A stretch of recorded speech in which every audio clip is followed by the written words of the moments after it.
मित्रों, 90% रोग पेट से होते हैं और शुद्ध नहीं खाते तो जीवन भर रोते हैं।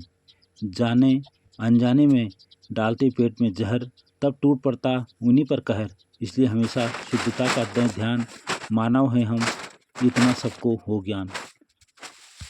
मित्रों, बाजार से फल सब्जी अनाज जो भी आप लाते हो सबको धो के ही यूज करें। आज हम जानेंगे गेहूं को धो के क्यों खाना चाहिए। जब कभी भी किसान फसल बोता है, और चाहे वो किसी चीज़ की भी फसल हो, तो फसल बोने के बाद कुछ दिनों बाद फसल के साथ साथ खरपतवार, जिसे पहाड़ में झाड़ कहते हैं, वो भी उगाता है। और जो फसलों के लिए जो खुराक होती है, खरपतवार ले लेता है। तो इसलिए खरपतवार नियंत्रण के लिए पेस्टिसाइड का इस्तेमाल किया जाता है।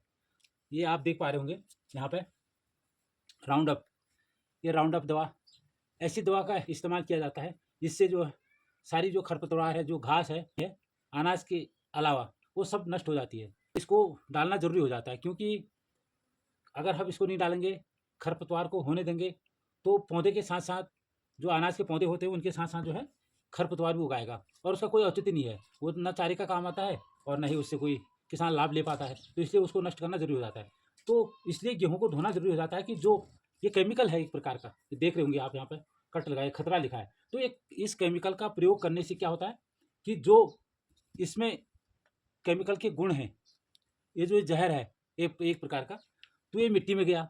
मिट्टी में जाने के बाद क्या होता है, वो मिट्टी में अनाज की जड़ भी हैं और खरपतवार के भी हैं। अगर मिट्टी में जब जहर जाएगा तो उसके लक्षण, उसके गुण खरपतवार के झाड़-पात के साथ-साथ अनाज के पौधे के ऊपर भी उसका असर होता है, वो भी खुराक लेता है।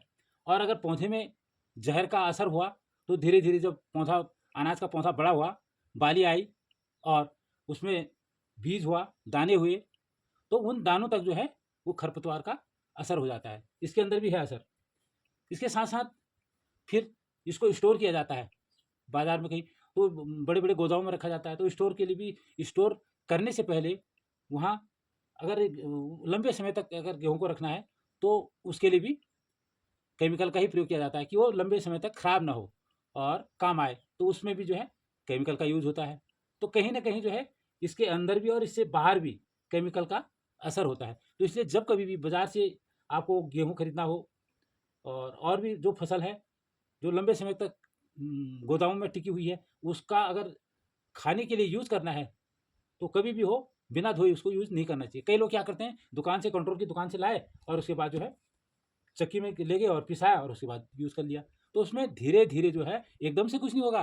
तो धीरे-धीरे, जैसे कोई रास्ता है, ऐसे समझें कि जो रास्ता है, रास्ता हमेशा आपने देखा होगा, चाहे गाँव का हो, कहीं का भी हो, पगडंडी हो या कोई भी रास्ता हो, वो अपने आप गहरा हो जाता है। तो कोई मिट्टी तो उठाता नहीं है, परंतु धीरे-धीरे एक गया, दूसरा गया, तीसरा गया, पैरों से जो है धूल, मिट्टी, कंकड़ जो है धीरे-धीरे करके एक तो दबता है, और यहाँ उसके जो चलने वाले राहगीर हैं, उनके पैरों से वो धूल, मिट्टी, कंकड़ धीरे-धीरे करके उठ के चले जाते हैं। और पता ही नहीं चलता है कि वहाँ की मिट्टी गई कहाँ।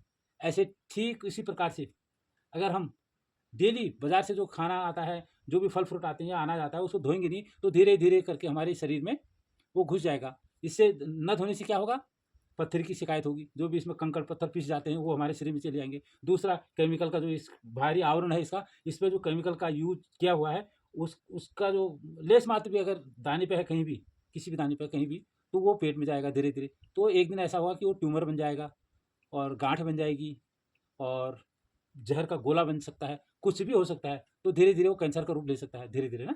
तो इसलिए बाज़ार से कोई भी, कभी भी जो भी चीज़ लानी है खाद्यान्न की, उसको धो के ही यूज़ करना चाहिए। तो ये बाज़ार से आया हुआ है और सूख करके तैयार हो गया है पिसाई के लिए। इसको हमने साफ़ कर दिया है और धो करके, बीन करके एकदम स्वच्छ साफ़ है। अब इसको हम यूज़ कर सकते हैं।